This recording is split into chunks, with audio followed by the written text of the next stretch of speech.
Disclaimer: the views and opinions expressed in this program are those of the speakers and do not necessarily reflect the views or positions of any entities they represent. Listener discretion is advised.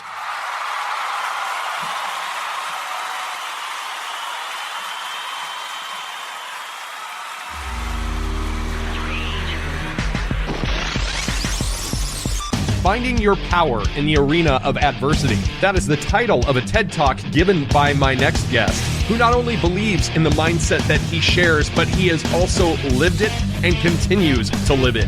Eliot Marshall is a UFC veteran, a podcaster, business owner, motivational speaker, and author. But as you will hear in his own words, a distinction he is most proud of is that of a father. Every action that Eliot has a foundation of teaching to it. Aside from his own personal accolades, you have seen his work with UFC stars Miranda Maverick and Drew Dober, and today he gives us a little insight into the elements that make up what is unmistakably his own. Ladies and gentlemen, this is Caught on the Mic.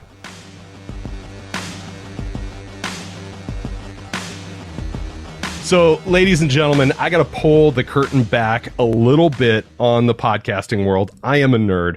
I like to do my research, and no matter how frequent I Googled my next guest, there was a phrase about the Karate Kid associated with his name every single time, and I absolutely love it. Ladies and gentlemen, Eliot Marshall is joining me on the podcast today. UFC vet, TED talker, motivational speaker, entrepreneur, all-around good guy. How the heck are you, man? I'm good, man. I'm just a dad with some kids, homie. You know? That's what I say. That's what I am. You know, I'm just a dad with some kids that I love and a bunch of students that I love. And, you know, that's how I like to do it these days, I think.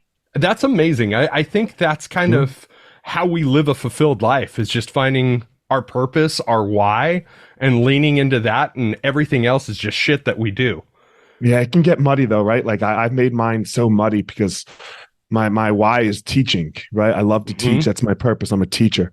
But if you try to teach too much in too many different ways, it starts to get like, it can still start to weigh on you. So we can get into this later. I'm really trying to hone in what does that look like for Eliot right now in his at 43 with the kids that are the age, my kids are the age they are, with my students and my athletes and stuff like that. It's really interesting that you bring that up, because throwing socio-political crap out the window, because I don't like getting into that, but with how chaotic things have been the last 3 years, I think that's kind of giving us a renewed sense of purpose to hone down our focus and figure those things out. I know it has for me a lot. So how do you find that as a leader has affected you in some ways? The last 3 years? Mm-hmm.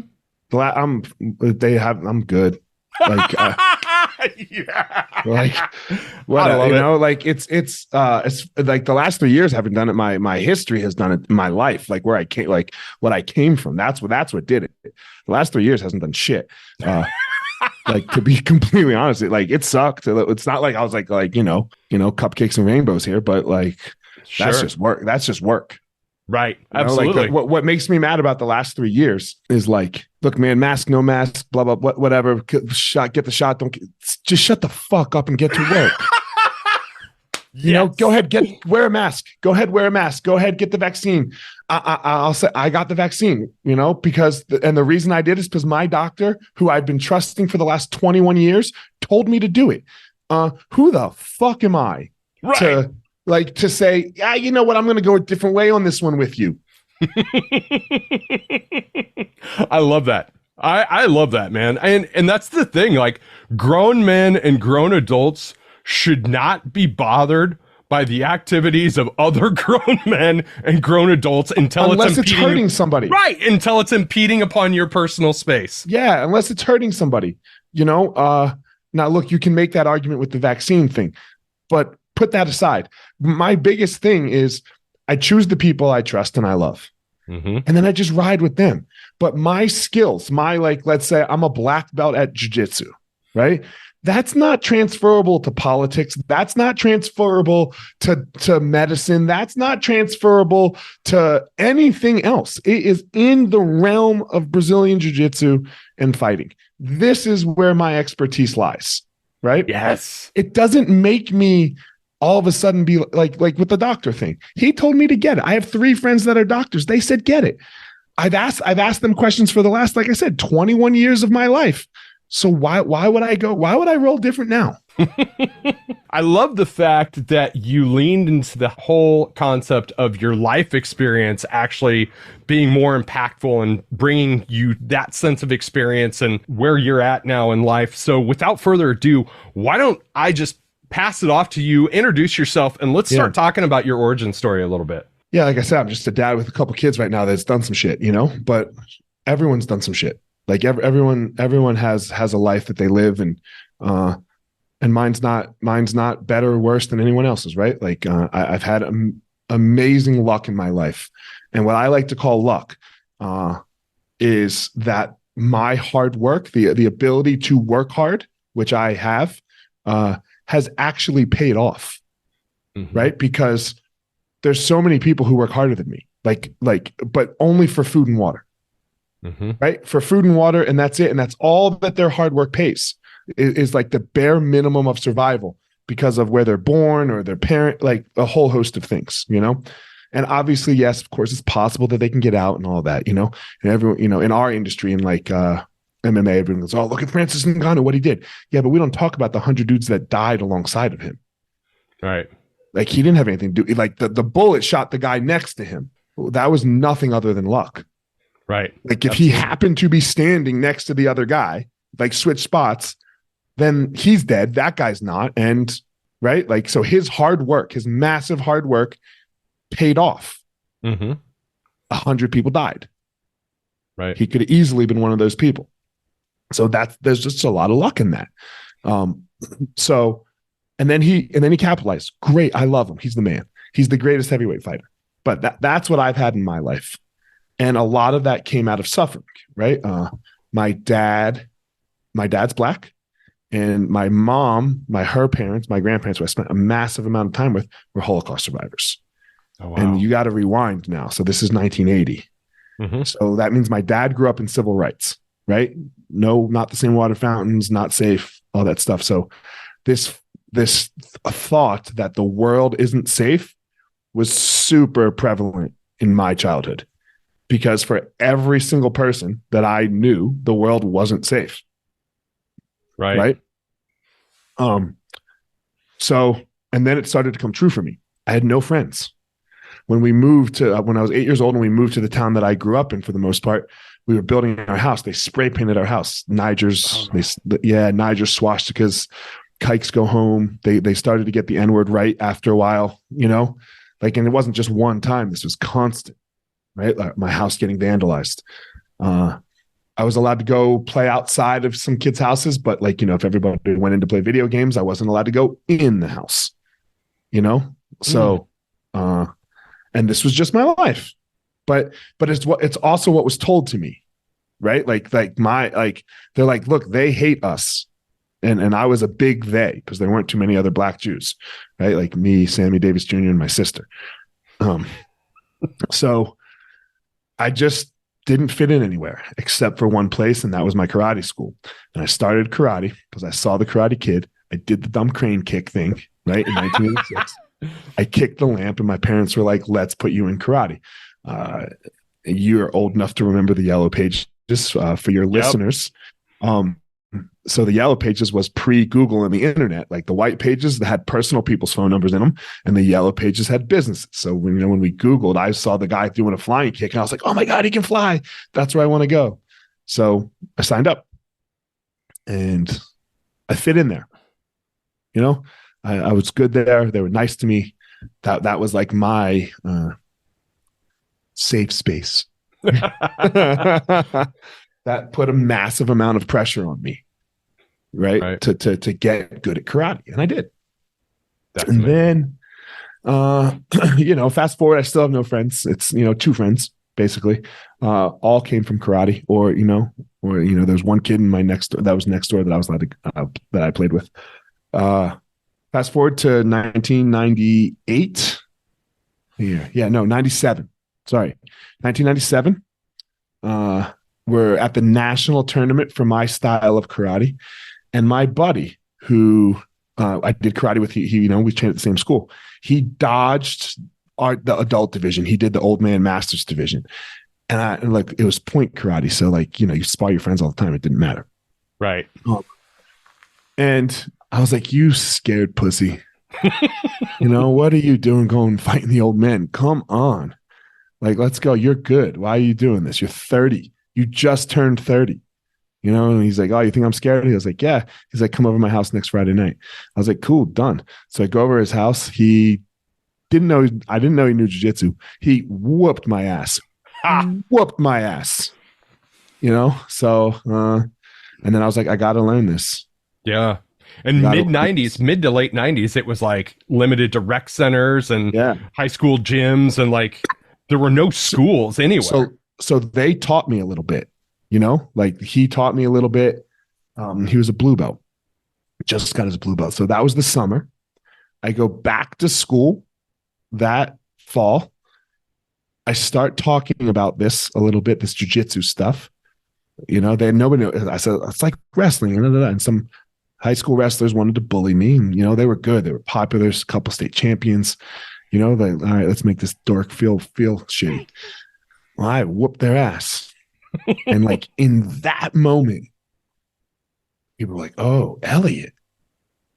And a girl kissed me for the first time, maybe, right? Which is a big deal in your life. 17's a little late. I got people started to like me. And let's rewind a touch. You got to understand Holocaust survivors. Holocaust survivors believe two things. Three things. One, Hitler's coming again. This is a guarantee. Every single one of them believes that this will happen again, and we need to be prepared. Okay. Two, the way you're prepared is you have money. Is the first thing you have. The second thing is you have friends that you will pay that money to that will hide you from the Nazis, the next Nazis, to get you out and safe somewhere. Well, I had no money. I was 17 and I didn't have friends until this moment when I beat somebody up. Right. And in that moment, I didn't connect beating somebody up with just feeling good and yada, yada. I connected it with safety in the world, because this is what had been told to me since I was 6 years old, and it was coming true. My house was vandalized. I had no friends. Everyone left me alone. I was an outcast. And what changed that for me was whooping someone's ass.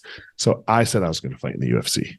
That's amazing. Especially how you take that mentality of almost needing a protector to being that protector and flipping it on its head like that. In a sense, that's kind of the way it went, right? Well, yeah, but it also created this massive amount of pressure and anxiety. And I already have, and I've had anxiety my entire life since I was a kid. I wasn't fighting for fame and money. I was fighting for safety. Right. Right. So the next layer lower. So that's why I didn't fight well. That's why I couldn't get past the winning. You can't think about the winning and the losing when you're actually doing any activity. You have to just do what you're supposed to do in the moment. And I couldn't get past that. It was very hard for me to get past that. I could find it in moments, this clarity, this flow state, but I couldn't call upon it because I always had this overlooming pressure of, well, no one will like me. I'll have no friends, blah, blah, blah, So did you make that move because you grew up in New Jersey predominantly. Yep. Did you make that move for college to Colorado? Yep. And then I met Amal Easton, who's now my business partner, but then was my jiu-jitsu coach. I met him in a mall, just walking through a mall. And then I cleaned. I went from cleaner to owner throughout this process because I had no money. I was broke. I was 18 years old. I heard he opened a school. I went down there. He said the cleaner quit 2 hours ago. And I said, my man, let me clean. Hell yeah. You got to hustle however you can get it, right? Look, my hard work paid off. This is again, right? There's plenty of janitors in the world, right? There's plenty of janitors in the world. My janitorial duties massively paid off. For sure. So what was it that attracted you to Colorado and making that move? Oh yeah, I hated New Jersey. Like I said, nobody liked me. I had no friends, and I liked to ski. Really? So they were the number 31 math school in the country at the time. So I convinced them that's what I was good at, and I convinced my mom that, like, hey, look, blah blah, And I wanted as far away from New Jersey as I could. Wow. Because I hated it. You've been partnered with Amal since 2011? Business partner since 2012. Wow. Yeah. Going into the UFC, competing for that many years, and then making that transition to business owner and instructor, how did your mentality shift in regard to that? You just switch the focus, right? Right. You just switch the focus. Like, okay, I'm all in on fighting. Okay, I'm all in on this. Like, 80 hours a week, stay up all night, work. But okay, so the teaching piece I already had, because the teaching piece, I've been teaching karate since I was 13 years old. So I could already teach martial arts. And I was teaching the whole time for the most part while I was fighting. I'd still teach a couple classes a week because I love to teach. But it's just a switch of gears. You put all your energy in one thing and then you put all of your energy in the next. For sure. And look, I got lucky again. My last fight was Brandon Vera, October the 27th or 29th, something like that, of 2011. And I looked at the building that Tuesday. So let's call that the 30th, 31st, whatever that was. Okay. Whatever the dates were. I looked at the building that I purchased to move the Denver school into 4 days after my last fight. So I had no downtime. Right. Because most fighters have downtime because they don't know what the fuck they're going to do next. And what they end up doing is what? Taking another fight in a smaller organization. And then they win that. And they're like, oh yeah, I still got it. And then you fight again. And then you get beat up and you're like, I can't go out like this, And the other piece is I whooped Brandon Vera's ass in my last fight and they said I lost. So like, I didn't have this feeling of like, oh man, I woke up all beat up, I whooped him, I whooped him. So whatever. Yeah. You weren't, chasing a past season of yourself. Yeah. I wasn't sad about I was sad that they said I lost, but I didn't have this emotional, I got beat up thing that I needed to, you talk to fighters, they want to fight as soon as possible because you just can't handle this feeling. Right. Do you find that a lot of fighters do that? They kind of chase ghosts of their former selves a lot. Of course. Yeah. Or of something that is not true currently. Yes. Yeah. But a lot of athletes do it. The difference in every other sport. God, what are you going to ask me? Oh, no, I was just going to say, what do you think is the resolution for that, if there is one? Well, you got to get real good on who you are as a human. And it's got to have some definitions past it that are not just fighter. Shit, yes, I'm a fighter, but I have 6 things that I am. I'm very clear on them. I state them to myself every single morning. And I didn't have this when I was fighting. I had to crumble first. I had to crumble all the way, down to the bottom. Emotionally. So, but when you're super clear on who you are and it's your identity isn't wrapped up in one thing, it's easy to move to another thing. Makes a lot of sense. So what type of fulfillment do you get now as an instructor, mentor, because you're a dad? So it has similar parallels. Yep. What type of fulfillment do you get from that versus competition? Okay. With my kids, first of all, when my kids ball out, it's the greatest feeling in the world. Right. It's better than winning anything, without a doubt. Yeah. With my students, and I call everyone my students, it's let's say, okay, the two that Drew and Miranda. Okay. They're in the UFC. Man, I want them to win fights. I want them to win fights really, really bad because they want to win fights. But I really hope that we're solid in 10 years. If they win fights and they're not solid in 10 years, I did something wrong. That's how I see this journey. Right. Great. Fighting is a vehicle. Okay.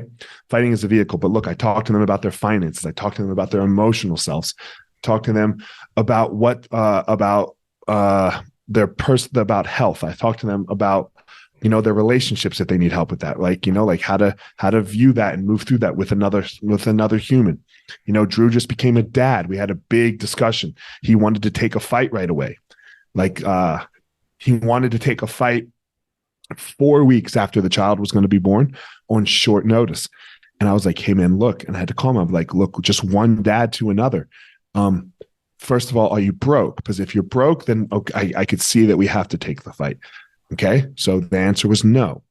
I was like, then you're about to have a life-changing moment, right? You're about to have a life-altering moment. You're not going to remember this fight. You know, you're going to remember missing out on your daughter's initial time in the world. Yes. You know, and if you miss that, you can't get that back. Right? There's nothing you can do to get that back. Now, if you have to, you have to, right? If the gun's to your head, I get it. You got to make different decisions. But the gun's not to your head. The UFC loves you. The UFC loves you. 1. 2, you just made a good chunk of money. Okay? Enjoy the birth of your daughter. Yeah.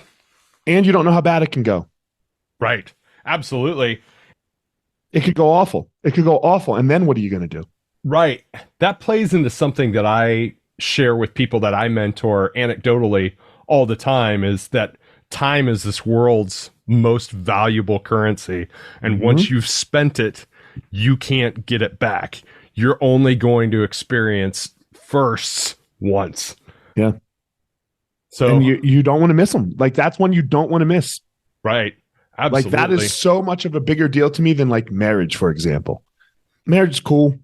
I love my wife. She loves me, you know, but the birth of a child, like when that child comes into the world, like, man, especially your first one, because it alters who you are as a human.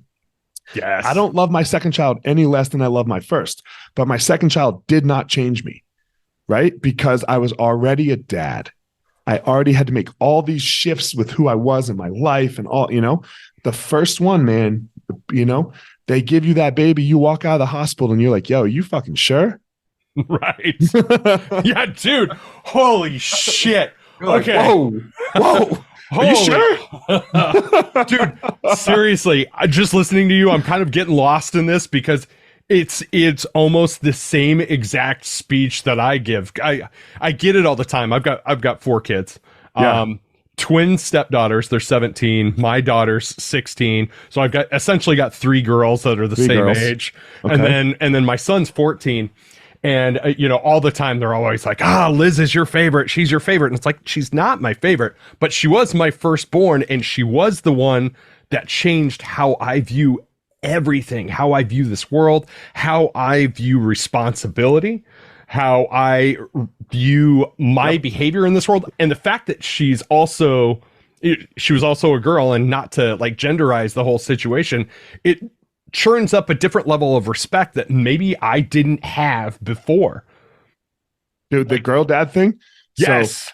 So, I have a student, and she's been my student since she was like 15. Yeah. Okay.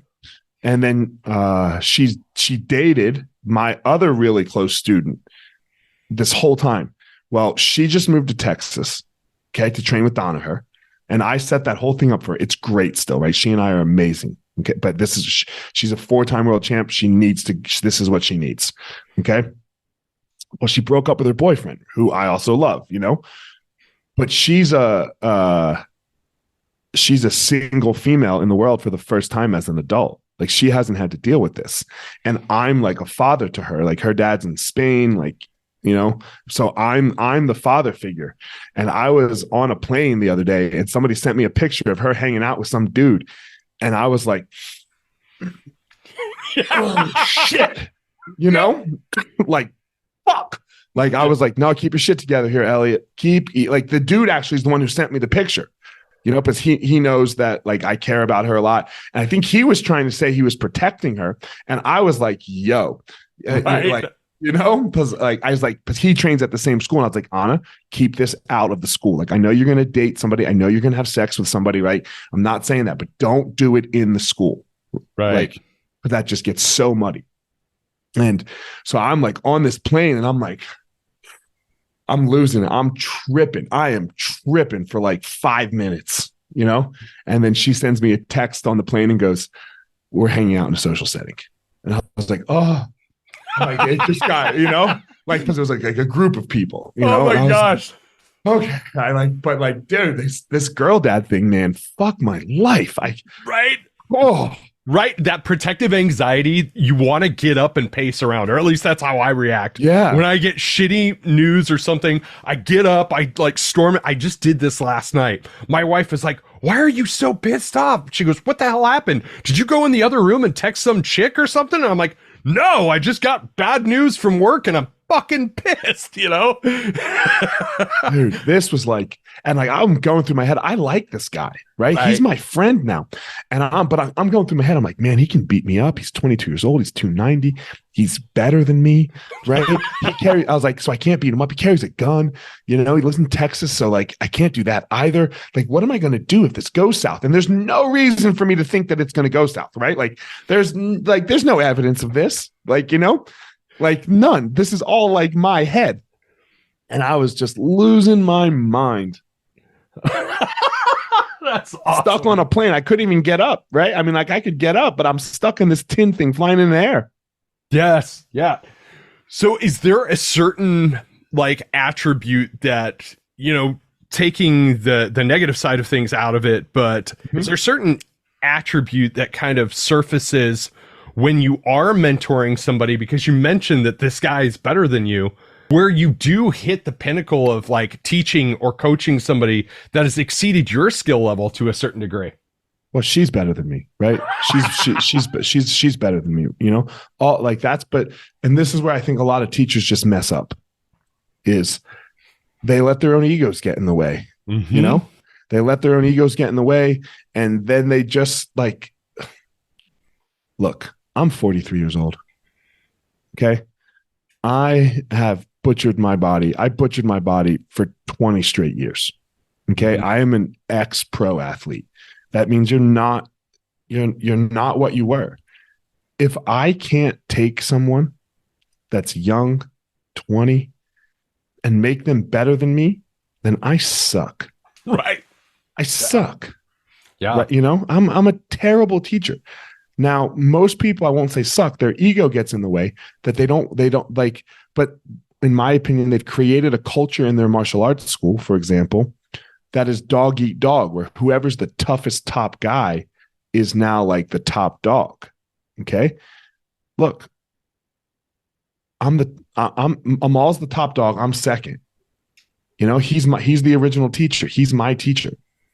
And then, but that doesn't mean we're like almost 53. He's not beating up the 20-year-olds. I'm not beating up the 20-year-olds. Right. You know, he just hurt his neck. He's not going to train for 5 weeks. Who like, no, but you need to foster an environment where I can still go train. They can be nice to me. We can train hard, all that stuff. Right. And, we do work and we make people, you make them better than you. Yes. That's how this whole thing grows. Yes, and you can take that and you can apply it to business as well, because so many bad leaders will suppress their subordinates for fear of them walking away or exceeding their skill set. If I'm mentoring somebody else, I take that same exact mentality. I'm mentoring them up for their purpose to walk away from me and have a better shot at life than even I had, or else I'm failing. If they need you all the time, if they stay your mentee, in like, you know, you start with, you know, twice a week, blah, blah, blah, you know, however you're, you know, if they still need that in 6 months, 6 years, like you suck. Right. Yes. Like, you know, like everyone that I want to mentee or mentor, like you get them to not, they call you when they need you. Right. You know, now it's not the best business model, right? But they call you when you need you. Now, like in business, I think we have the most successful martial arts schools, definitely Brazilian Jiu-Jitsu and Muay Thai, probably in the country. You know, we own 8 of them. And, you know, we have 200 employees, 5,000 members, 8 schools, profitable, CEO, COO, all that stuff. You know, we have a whole chart. But that's because we at the top have to let go, be like, oh, look. But the again, this goes back to what I was talking about earlier with like my doctor a little bit. And, you know, being really good at jiu-jitsu doesn't make me good at marketing. Right. It doesn't make me good at admin. It doesn't make me good at general managing. It doesn't make me good at any of those things. I'm a terrible manager, Mike. I'm an awful manager. I'm good at creating ideas. I'm good at seeing at like pushing towards the future. I can work really hard and all this stuff, right? But I'm an awful manager. Yeah, I understand So I don't do that. it. I don't do it. We hire someone else. We teach them how to be managers. Look, this is where martial artists make the biggest mistake with this transferable skill idea. You think that being good, being a black belt in jiu-jitsu means that you teach jiu-jitsu well. It doesn't even mean that. Right. It doesn't mean that at all. Because it all comes down to how you can inspire and how you can communicate. Yeah. It has nothing to do. It has your ability on the mat has nothing to do with making somebody else good. Your words of leadership and such that I've already heard so far are fantastic. They are icing on the cake of some of these content videos that you create pretty frequently on Instagram. Anytime you pop up and I'm doing an Instagram thing, but I'm shit, Eliot's got another one. I gotta stop and listen. What has led you to public speaking and sharing this mentality, this mindset with the world, and then creating those 1 minute, 2 minute videos on a semi-regular basis? So it's all teaching. So, I mean, like, look, in 2016, I had a breakdown, I call it a mental breakdown. So that spiritual awakening, massive anxiety episode, panicking and, you know, making some adjustments in my life, or how I approached my life a little bit. And one of the things, and I talked about it earlier, is I had to come up with like, man, what does it mean to be Eliot? Like, I'm not just this fighter anymore, you know? So who the fuck am I? You know, I came up with 6 things. I'm a father, first and foremost. I'm a husband. I'm a teacher. I'm a student. Excuse me. I'm a fighter and I'm a survivor. So these are the 6 things. And I say them every morning. I wake up, I meditate, I do my little gratitude thing. I pray. And then I do my I ams. And then I pray again. For the praying thing, I don't pray to anything in particular. I have no fucking clue who I'm talking to. Right. I call it God still. You know, I think that God word has been sabotaged or stolen, you know, by every religion, you know. But yeah, great, God, whoever that is, whatever that is, the universe, call it what you want. So that's who I pray to. And I try to just focus on these 6 things. I don't really have to focus on fighter and survivor too much anymore, right? Like they're kind of there. But I hold them very close to my heart when they need to be there. Fighter rarely needs to be there, right? Like very, very rarely. But father is a very important one. Husband, because it's so attached to father, right? Husband and father are so tied for me that's another very, very important one. And then I'm a teacher. So what are the best ways that I can teach? And I like making these videos. And for a while, I was trying to like monetize and, you know, do all the, you know, be this grinder that's always working and you know, and I just don't care anymore. I spend the money. Like, I don't edit them. I go to my dude's house. I go to my dude's apartment complex. We sit down, we bang out 30 for the month. He edits them. I pay him. And like, look, if I see a return, amazing. If I don't really care. I'm just stoked because I'm stoked because of what you just said. You're like, man, I'm scrolling Instagram. There's Eliot. And he made me, he inspired me. He gave me something to think about, whatever, right? I don't got to monetize everything. Oh my God, dude. This is exactly where my mindset is anymore. Yeah. You start off on these little missions where you hope you get some sort of immediate reward or immediate gratification. But realistically, it's a long game and you're just putting things out in the world. I'm very much like you. I don't know what God's spiritual creature is in the world, but I do believe in karma. And I do believe undoubtedly whatever you put out in the world, eventually you're going to get back in return. So if you're putting something out that's good, helpful, gets a piece of yourself out there, because sometimes it's therapeutic for me as much as like... Yeah, you're talking to yourself. Yeah. 50% of what I'm saying is to remind myself. Yes. Yeah, you know? Fuck. Yeah, fifth, like I'm like, all right, make sure you're doing this shit still, because this is what you know, and this whole concept of ROI, you don't know what it's going to look like. We want this immediate ROI, right? Because we're talking, and it is important because you need money. Like you need money to make it in the world. Like that's just what it is. And the more you have, as long as you keep it in a good lens, right? Then your life does get a little easier. It doesn't make you happy. It doesn't make you have a good life or any of that, but it definitely makes life a little easier. So if we lie about that, say, oh, I don't need fucking money. Yeah, you do. You know? Yeah, you do. You don't need money if you're single, no kids. Add a kid and talk to me if you need money. Right. You got 4. How much money you need? You know? Right. But at the same time, like I said, I've been super lucky. My hard work paid. You know, I'm not a billionaire, but like if you added a little bit of money to my life, it's not going to do that much at this point, right? Like I've moved beyond that, right? Like, you know, when you're young, you know, if you're making 30 grand, you double that shit to 60 grand. You're like, yo, I'm rich, right? But you know, if you added 30 grand to what I make right now, I wouldn't do anything different. Right. Exactly. You know, I wouldn't do anything there'd be nothing that would change in my life. So why the fuck do I have to monetize everything? Right. But there is another leg of this that, you know, we've kind of touched on, but as dads, there's also a legacy component to some of this as well. Mm-hmm. You know, I mean, I had this talk with my daughter. It's just the two of us. We're in the car, 45-minute drive from Omaha to Lincoln, where I live. And, you know, we were listening. You live in Lincoln? Yeah. Oh, I'm so sorry. Tell me about it. Dude, I was there for a basketball tournament over the summer.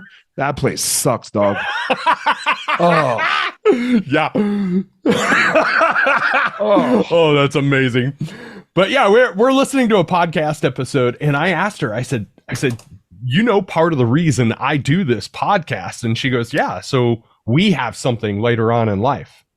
And I was like, how she came to that on her own is amazing, because that's something that she can share with her kids, their kids can share with their kids, and so on and so on and so on. And it's not something I always directly think about, but it's always on the back of my mind to some certain degree. What type of lessons we're paying forward to our kids through our history and through our biography. For me and the kids, they have to be kind. Yes. You know, like this will be my legacy with them from my perspective currently, and this can always shift, right? They have to be kind. They have to be stewards to the world, because it's super important. We have to be, you know, that's very important. And then like on the personal side a little bit, life ain't fair, baby. You know, it ain't never been fair. It ain't gonna be fair. And you have two choices. You can be a victim or you can be a victor. And you can find a way to either one. Mm-hmm. You know, you can find a way to either one. Like I was just talking with somebody, you know, about basketball, and they're like, what do you say to your kid if he's not on the top team? You know, like if you're like a boss of the program, what do you say to your kid? And I'm like, better do something. Him better work harder. You know, you obviously aren't adding enough, you know? And look, everyone at some point gets aged out or skilled out or something, right? But like, so, and you have to make those choices along the way. But like, homie, I ain't never met a coach that likes losing. Right. So like, if you get better and you help the winning, well, guess who's going to see the court more? Yes. You know? Yes. Guess who's going to see? I ain't talking to the goddamn coach about getting you more playing time. Get the fuck out of here. Right. You know? Right. You know. I love this. We've covered the past. We've covered the present. We've kind of covered our mindset a little bit. Let's talk a little bit about the future. If you were to look at your life 5 years from now, where do you see yourself, and where do you see the progression of things? All right. So my kids, so I have this written out. So yeah, this is done already. My kids are still going to be in high school. Okay. My oldest will be a senior. My youngest will be a freshman. I'm hoping that we're going on recruiting trips. If we're not already signed to a college that he would like to go to, my oldest, my youngest, I hope I have our basketball club to the point where we have tiers of teams, so that there's a combined top team in Colorado that will be a nationally recognized team for us, that I would love for him to be playing on. Or if not, he'll be on like a tier 2 team, let's say, where he's getting like D2 school looks. Okay. I hope I have that set up well for both of my children. Okay. I would like to be taking at least 1 to 2 short vacations with my wife per year, just the two of us, no children. Okay. I would love to be teaching how I'm currently teaching in Denver. And then as far as my athletes go, like Drew and Miranda, that's up to them. You know, that's up to them. I'm taking on no more athletes. I'm taking on no more athletes. My focus is on the ones that I currently have, my children, and my wife. And I'm really trying to focus hard here, like and simplify my life, you know, and really simplify. There's a couple kids that are on the basketball program right now that I truly love, that are in some tough situations. So I'm trying to help those kids as well. I call them my athletes too, kind of, or however you want to picture that. But I'm trying to do a little less. It's a magical thing that kind of happens as you start to hit your stride in your 40s. Because I'm 45. I'm only 2 years older than you. And it's crazy because whenever you're in your 20s and your 30s, you're always like more. And then life just kind of smacks you at a point and you're like, I need to focus on the things that are important, pare down the things that bring me joy, bring others joy, and bring them fulfillment in life. So I totally understand all of that, and I totally appreciate all of that. When I was getting Anna, my student, set up in Texas, I went down there, and John Donaher, he's by far, he's the Einstein of our industry. That we are living in the time of Einstein. I've known him for 20 years, so I have some access to him. That's how I was able to get her in there. I trained with, have you seen the Jiu-Jitsu giant, Big Dan? I don't know anyway, he's 290. He's the guy. He's the guy I was talking about. He's 290. He's 21 years old. He's strong as fuck, and he's a monster, right? He asked me to train, and so we were there. He's like, "Hey, can we train?" And I was like, "Look, man, yeah, I'll definitely train with you. I have no delusions of grandeur, though. Like, I am not going to beat you. Like, and I'm totally okay with that. Please don't train with me in a way where you're like, yo, I got to smack, you know." And he didn't. He took great care of me. I've not had my ass kicked so nicely before, but he's still 20 and 290. So I was super like sore afterwards. So I don't train. Like when I can't really train with the best in the world that much anymore because it's just the pace is too fast. So anyway, at the next class, John was teaching. I was sitting on the wall. I was like, "John, do you mind if I just watch?" Like he's like, I was like, "I can't do this anymore. Like I can't train back to back like this twice in a day." And he was like, "Eliot, you never have to fight another battle again on the mat." He's like, "You did your time." So I'm trying to realize this. Like, I did my time. You know, I've done my time in a lot of places. Like, the schools are great. We have great opportunities for people, both as students and as employees. I've done my time on the mat, like John was saying. So it was a very poignant thing for him to say to me, because I was already trying to move my life in this way, but it's a hard realization, right? And because like it's tough sometimes. And so, I did my time. I did my time. I've given back. I've gotten a lot too. I've gotten way more than I've given back. So, I'm always going to try to give back, and just trying to realize that like I'm allowed to like focus on my wife and my kids and the people that I really love and want to spend time with. And, it's cool. Love that. So coming from a place of influence, this is always one of my most favorite closing questions. I ask it of every single one of my guests. What is your advice from the point of view of what you can control? What is your advice for making the world a better place tomorrow than what it is today? Oh, you find your passion, man. You discover your passion, right? I have a phrase that I end all my stuff with, right? My emails, everything. Discover your passion, find your power. That's that thing that you go, that makes the thing that makes you amazing.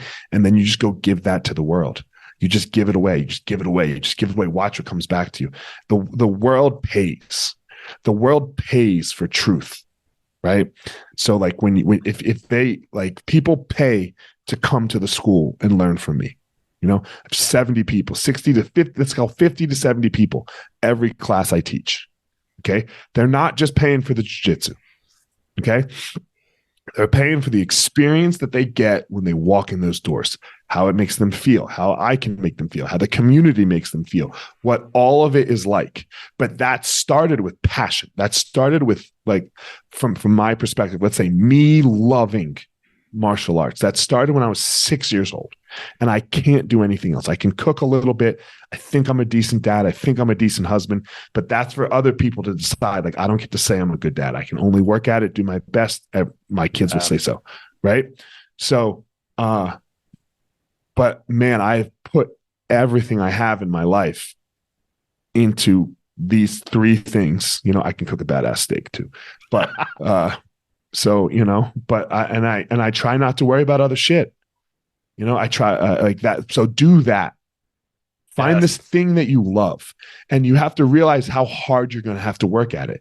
You have to realize how much difficulty there's going to be. It's not easy just because you love it. Good for fucking you, man. Good for you. You fucking love it. It doesn't need to love you back. It's like everyone wants this two-way street. Like, it loves you back. No, it doesn't. Fighting hates you. For example, fighting's the dirtiest whore that you have ever met. It's got all the venereal diseases, right? Like, all of it. It's not healthy for you. Like, it's bad. But if you love it so much and you can figure it out, it pays. It doesn't necessarily pay with this right away. And that, but again, this comes back to this shift. I heard Ice Cube say this. He's like, man, can you work for 5 years for nothing? Can you work for 5 years for nothing? Because that's where it starts. It starts at the 5-year mark. Yeah. You know, year one's fucking simple. You're not expecting anything. Year two, if you start to expect some things and you still got nothing, now you start to get frustrated. Most people quit. Right. Because it's too hard. Yeah. Or just go get a job. Yep. For sure. For sure. So where can my listeners find you online? Man, the best place is Instagram, Fire Marshall 205. So awesome. Please don't make fun of me. I know I'm not 205 anymore. But that's the best place. I try to answer all my DMs. So if you DM me, I do answer. Please don't be rude. You know, I don't engage in that. I will just not engage back. So, but yeah, Fire Marshall 205. If you're interested in having me speak or something, my website, eliotmarshall.com. I do love to speak. That's part of what I do. But, and then, yeah, if you're a hooper and you're in Colorado, come check us out. hardtoguardcolorado.com. Sweet. You know, I think it's hard for any of us guys to stay at 205 if we're Traeger owners, right? Yeah, dude, I just bought a new one. Hold on, bro. Hold on. Let's talk about this for a second. Which one did you get? Hold on. I didn't get the Big Daddy. No, I can't spend $4,000. Right. Because I don't need the stove thing on the side. And right. that's what most of the uptick in price is there, right? It's like the little extras that I just want that bitch to smoke well. So we have a vacation home in Maui, and we were going for Thanksgiving. I was like, man, I still got to cook a turkey. So I got to get a Traeger out there, right? So I bought the Traeger out there. I get out there, and then I was like, God damn it. The new models with all the, you know, it's better than the one I have. I was like, son of a bitch, I got to go home and sell my old one now. So literally the day I got back, I fucking went on Facebook Marketplace, put it for sale, sold it so I could buy myself the new one that I was like, I can't have a better one. I can't have a better one at my vacation spot than I have at my house because I'm at my house more than my, you know? So yeah. Right. I cooked 3 meals on that thing this weekend. It was great. That's amazing. That's amazing. Second Thanksgiving, ham. And then it's my kid's birthday today. He wanted steak, so done. Love it. Well, tell him I said happy birthday. Eliot Marshall, the world's a much better place with you in it, my friend. Thank you for doing the show. Man, I appreciate it. And every opportunity I get to talk and share a little bit of my time, I greatly appreciate the platform and everyone who wants to listen. Fantastic conversation with hell of a good guy. I'm looking forward to connecting with Eliot in the real world and firing up the Traeger and smoking some meats. Make sure you give Eliot a follow on social media at the handles he mentioned, and follow Easton Training Centers as well, eliotmarshall.com. While you're being generous with the follows, make sure you're following Caught on the Mic on all social media platforms. Visit me, www.caughtonthemic.com, or shoot me an email, caughtonthemic@gmail.com. I'm looking for sponsors and opportunities to grow the show, so if you have ideas, send them my way. I would appreciate any help I can get. Make sure you give that 5-star review on your favorite podcasting platform. This has been Caught on the Mic with Michael Clark. I'm Michael Clark. Until next time, thank you.